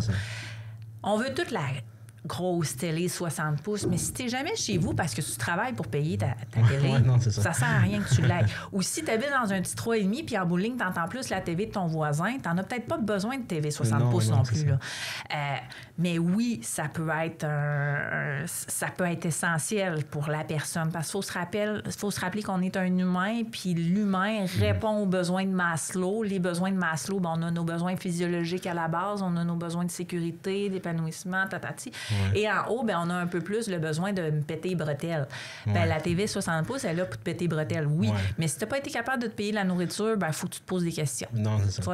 Donc, oui, il faut en revenir de tout ça. Puis la société, elle est bâtie comme ça aujourd'hui parce qu'on a voulu qu'elle soit ainsi. consommer de façon importante, de façon même abusive, je dirais, sur certains points. Mais c'est à nous de nous reprendre en main. Est-ce qu'on veut collectivement le faire? Ça, c'est une autre histoire. Ouais. Parce que c'est souvent plus simple de dire « Ah, ben, je vais retourner en acheter un autre. » Ouais. Toi, ton gaga, c'est quoi? T'as tout d'en avoir un quand même. Je veux dire, on n'est pas tout... Ouais, j'ai un problème. Mais là, je me suis calmée parce que je prends trop souvent cet exemple-là. Ouais. Ma fille, qui n'avait pas encore un an, là, on parle de ma vie privée, mais ma fille, qui n'avait pas encore un an, avait pas loin de 8 paires de souliers. Bon. Elle marchait pas, là. As-tu besoin de souliers? Ouais. Non, elle n'a pas besoin, tu sais, mais elle avait 8 paires de souliers. Ça fait 2 fois que j'achète à ma fille des Converse parce que je trouve ça vraiment beau, mais pas capable, Elle n'est pas capable de marcher avec. Là, premièrement, elle a de la misère à y mettre, elle a comme un pied comme pas fait pour ça, tant que ça. Puis ça, elle a mis des souliers, elle veut que ça rentre et qu'elle s'en aille. Là. Elle commencera pas à attacher ses Converse, tirer les lacets, elle s'en fout. Elle, là, c'est juste une... Genre, moi et ma blonde, on fait comme moi, mais c'est vraiment cool les Converse, là, tu sais. Puis... Ben oui, mais c'est ça. On en a tous un petit plaisir coupable. Bon, là, j'ai transformé peut-être les souliers en autre chose. Il faudra voir. Je n'ai pas encore analysé ma consommation, mais le fait d'être beaucoup occupée présentement, ça me permet de faire attention à ma consommation. C'est ça, c'est génial. Mais c'est ça, on en a tous des petits dadas, effectivement. Puis, tu sais, moi, je regarde beaucoup dans la consommation régulière des gens, parce que veut pas, à chaque fois qu'on rencontre des gens, on cherche un peu à comprendre où est-ce qu'ils vont mettre leurs sous à chaque mois. Mais... Dollarama, là, excusez, là. Mais Caroline, c'est un poste budgétaire quand même très, très, très important. Puis, tu me demandais c'est quoi mon défi, ben c'est peut-être ça, effectivement, parce que je m'en vais chez Dollarama acheter une spatule, mais je ressors avec peut-être 50 pièces de bébelle, mais j'ai pas pris la spatule. Ben, en fait, ça fait cet effet-là aussi beaucoup, comme chez Walmart. Ben oui, c'est ça. Puis, tu sais, comme quand j'habitais 5 ans à Lévis, puis le Costco était à côté, puis c'est comme, tu sais, on se disait, comme, on peut pas aller au Costco, parce qu'on a ressorti, ça va nous coûter 300 pièces, on va acheter 8 affaires, parce que c'est comme, tu sais, c'est des gros formats, c'est des grosses affaires, mais c'est, tu sais, OK, tu peux pas les couper, au magasin. C'est pas si gros deal que ça, là, tu sais, je veux dire... Ben, en plus, surtout pour l'essence que tu as mis pour te rendre. Ouais, c'est ça. Possiblement ben, il y a ça, par exemple, on était vraiment proches, fait que là, j'allais tout le temps gazer, ça valait la peine, juste la carte Costco valait la peine juste pour sauver le gaz. Pour l'essence, ouais, c'est ça. Mais, tu sais, c'est ça, tu vas acheter un paquet de steak haché, il est gros de même, puis... Mais en bout de ligne, tu vas peut-être en acheter 50 Ouais, non, ben ça, c'est pas si pire. Par exemple, moi, j'ai portionné, mais j'ai congelé. C'est bon, mais c'est bien, parce qu'effectivement, c'est... Comme justement, il était en spécial au métro cette semaine, j'ai une emballeuse sous vide, là, puis là, tu t'emballes ça. Ben oui, ça, c'est une excellente stratégie. Ça, c'est tellement un très bon investissement, une emballeuse sous vide, là. Pour vrai, en fait, je sais même pas pourquoi à l'épicerie, la viande n'est pas emballée sous vide, parce que elle serait bonne une semaine au lieu de 3 jours. Là, oui, tout à fait. Puis en bout de ligne, ça se congèle. Puis je veux dire, on peut conserver ça à vie quasiment. Ben, mais pas à vie, mais mettons, tu peux avoir ça, mettons, 1 an dans le congélateur à la place de 3 mois. Parce que quand c'est emballé dans le styrofoam, ben là, il y a plein de gel qui se fait. Il y a plein de gel. Puis à un moment donné, le styrofoam peut même casser par lui-même, etc. Donc oui, effectivement, ça devrait être ça, mais ça le découpe. En deux, voir la viande qui passe date dans le... En tout cas. Marcher tout seul dans son frigo après 3 jours. Ouais, c'est ça. Ah, ça m'arrive là, souvent. Là, la date n'est même pas passée, je l'ouvre. Puis. Avais-tu une petite idée de combien qu'on met systématiquement à la poubelle de notre épicerie en termes de pourcentage? Je pense que la viande, c'est quelque chose comme 30 de la viande de mémoire. Là. En tout et partout, on est prêt à 40 en réalité. Ah, ouais. Parce que c'est presque un fruit et légume qui est jeté. OK. Qui finalement passe date ou quoi que ce soit. Puis au niveau de la viande, on est à 30 de gaspillage alimentaire. Donc, c'est près de 40 Puis juste avec une emballeuse sous vide, ce serait correct. C'est ça, exactement. Mais c'est parce que ou tout simplement un système de récupération alimentaire. Parce que là, ils ont déjà commencé avec les fresh... oui, les fresh food, effectivement. Les flash food, Fresh Hero. Je pense que c'est ça. En tout cas, j'essaie de me souvenir des bons... Donc, il y a ça, mais il y a aussi notre propre récupération alimentaire. Donc, le poivron qu'on achète là, à la maison pour faire, peut-être notre pizza, mais il peut être utile après ça pour mettre un gratin à l'intérieur. Il peut être utile pour, après ça, faire une soupe. Dans les restos, là, je suis désolée de vous apprendre ça, là, je veux pas péter la bulle de personne, mais dans les restos, le poulet qu'on va manger le lundi, ben, le lendemain, ça va être une fricassée de poulet qu'on va avoir. Après ça, le surlendemain, ça va être un poulet en sauce, puis après ça, le surlendemain, ça va être une soupe au poulet. Ouais. C'est le même poulet, là. Oui. Mais pourquoi qu'on fait pas ça, nous, à la maison? Non. Ben, c'est encore drôle, les restaurants. Ben, peut-être les restaurants comme ça, mais il y a des restaurants gastronomiques où ce que c'est comme c'est fou comment ils jettent de la bouffe parce qu'ils prennent juste les beaux morceaux, ils prennent juste c'est ça.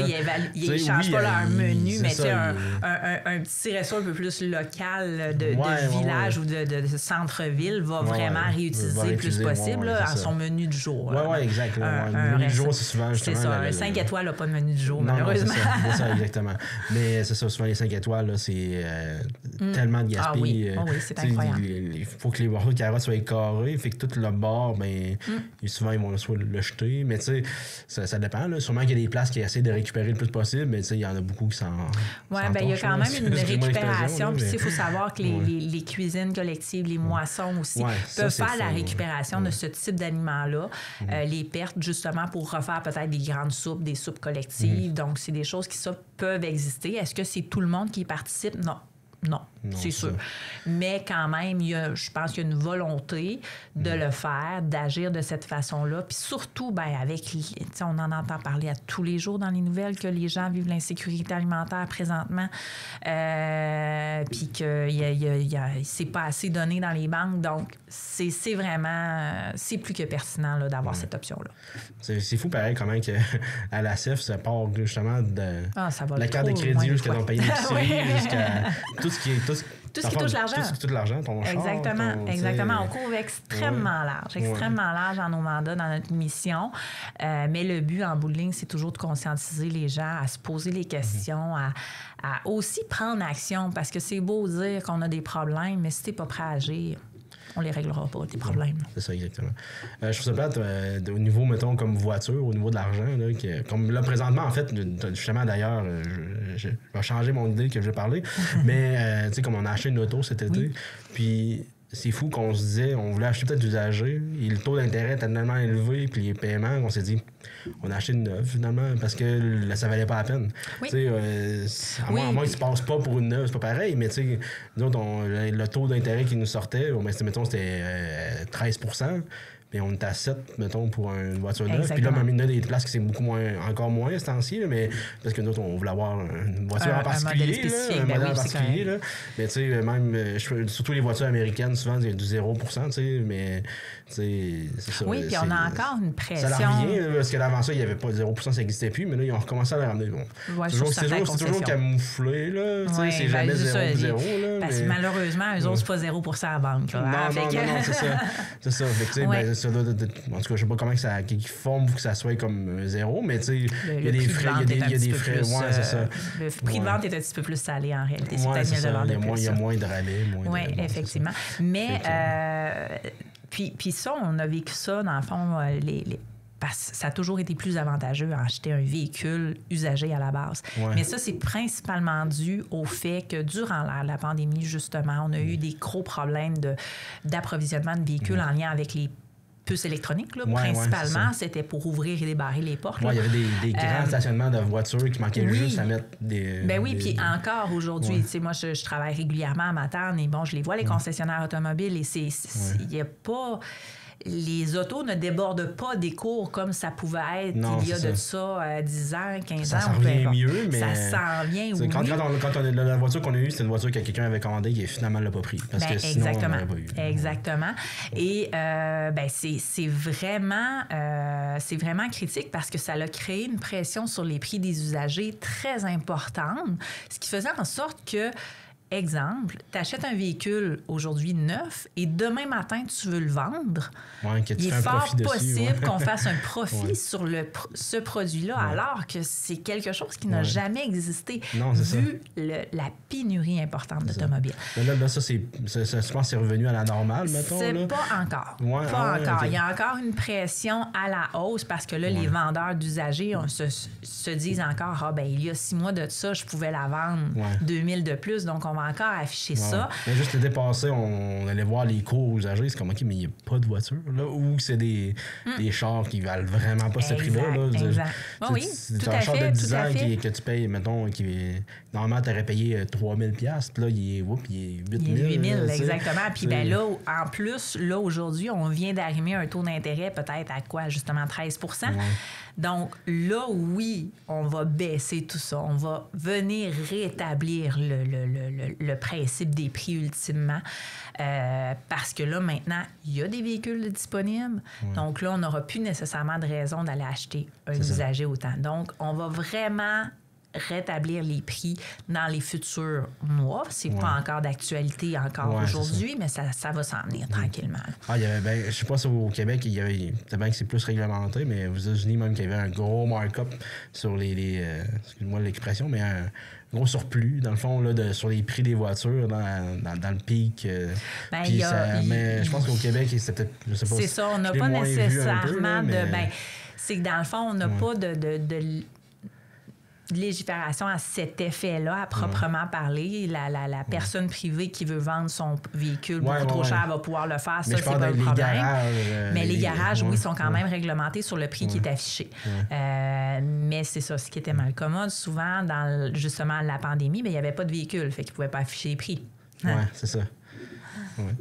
Mais il reste que sur le site Internet, il y a des prix d'affichés. Mais c'est parce que c'est facile de dire que il y a juste finalement le XRR qui est disponible ou telle marque qui est disponible, alors que le produit de base peut être aussi disponible. Oui, puis surtout que comme des véhicules de base qu'ils mettent sur le site, là, ils n'en font pas quasiment. Mais ça se commande. Le véhicule qu'on voulait, c'est comme... surtout que là, on prenait en 2023. Puis là, c'est comme la fin de production, en fin de ligne. Puis là, on était comme, moi, je veux la de base. Là. C'est comme moi, si en commande un, tu vas avoir un 2024, puis tu vas payer le même prix que lui qui est dans le cours présentement, qui c'est pas le modèle de base quasiment. Là, c'est comme... OK. Des belles techniques de vente. C'est ça. Je pense que c'était quand même quelqu'un qui était correct quand même. Là, je ne dirais pas que c'était un... Je me garde je dirais pas dire jusqu'à dire que c'est un crosseur, mais c'est sûr que... Non, c'est pas ça que j'ai dit. Non. J'ai juste dit que c'est un vendeur. Non, c'est ça. Mais de toute façon, le délai nous aurait pas été... c'est sûr et certain. Puis finalement, le modèle de base cette année, c'est à peu près l'équivalent de ce qu'on a, fait que ça change pas grand-chose. Mais...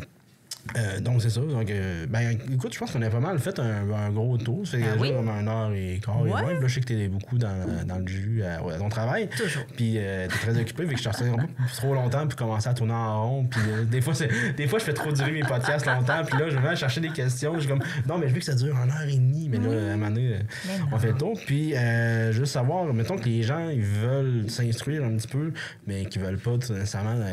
sont un peu gênés d'aller te voir. Y a-tu des outils? Y a-tu, oui, notre site web, en fait, acfpeninsule.ca, a une panoplie d'outils qui sont disponibles. Et d'ailleurs, dans les prochains mois, en fait, on va mettre justement en ligne des podcasts directement sur notre site web en collaboration avec la TVC, justement ici. Donc, ça va être mis en place là, dans les prochains mois, prochaines semaines, pour justement informer les gens de façon un peu ludique sur des sujets d'actualité. Donc, on va, parler finances, on va parler chiffres, on va parler budget, on va parler consommation, mais tout ça pour apporter à réfléchir, pour apporter les gens à se poser des questions, à revoir un peu leur stratégie de consommation ultimement, puis aussi à pas se sentir tout seul dans notre coin. Parce que, veut pas, nous, on rencontre des gens tous les semaines qui se sentent tout seuls dans leur coin. Mais on vit tous un peu la même chose partout au Québec. On peut vivre de l'anxiété, on peut vivre une pression financière, on peut vivre des enjeux à différents moments de notre vie.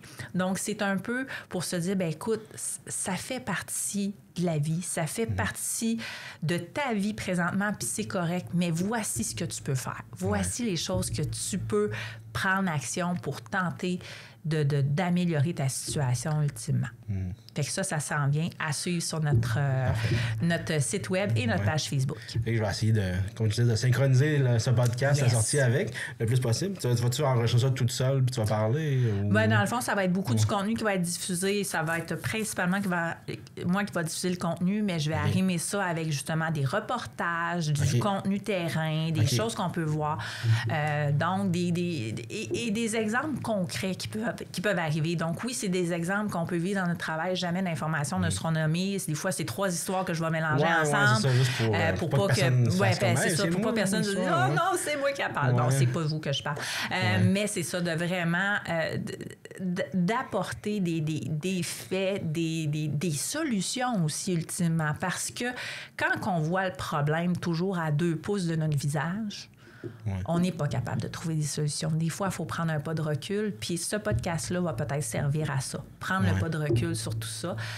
C'est pas des choses qui vont être très, très longues. Ça va peut-être être 10 minutes, 15 minutes de podcast à peu près. Ça va dépendre de ce que Francis me donne comme laisse. Mais c'est ça, ça va vraiment être en mode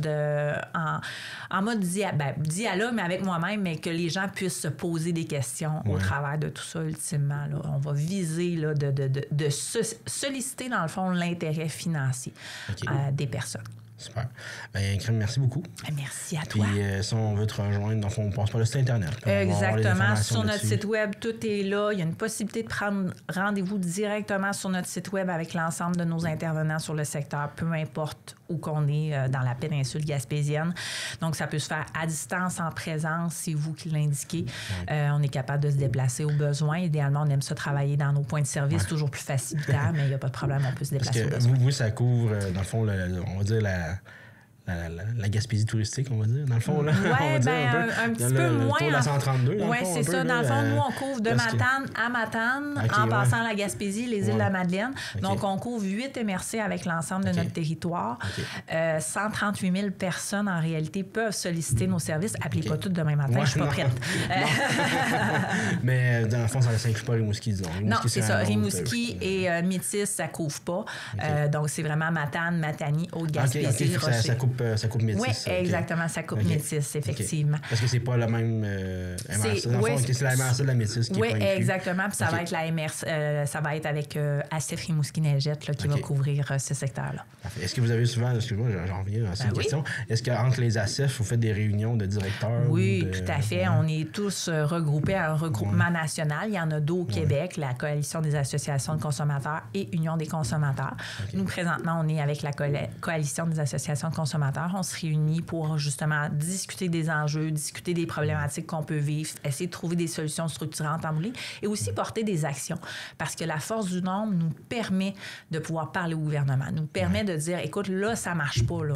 Réagis, s'il te plaît, fais quelque chose.